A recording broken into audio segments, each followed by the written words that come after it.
Hello and welcome back to my channel. In today's video, I will show you how you can make your live photo in bounce effect. So let's get started.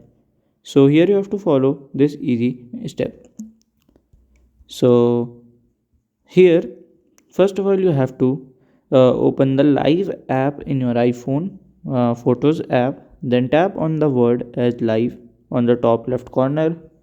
Then select the loop that you want to create on the video and replay again and again, or pick a bounce to make it rock back and do the fourth forward and reverse.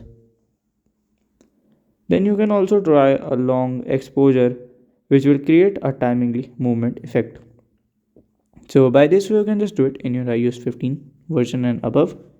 And if you have any question, you can let me know in my comment section. And also, if you find this video helpful, make sure you like, subscribe, and share the video. Thank you for watching.